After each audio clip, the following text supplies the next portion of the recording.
Kuna watu ambao maisha yao, mafanikio yao, hatua zao, wengi walishakuwa wanaamini katika masuala ya ushirikina. Yeyote aliye na imani katika ushirikina anajijengea msingi wa uovu.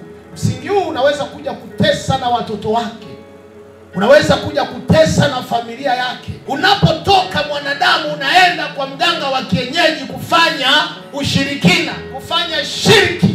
Haleluya, haleluya. Unapotoka pale, kuanzia pale kuna msingi mpya unaanza kwenye maisha yako. Na ndio maana waliowahi kwenda kwa mganga wa kienyeji alafu ikafika hatua wakaamua kwa yali yao kuacha, manake hao watu walikuwa na neema.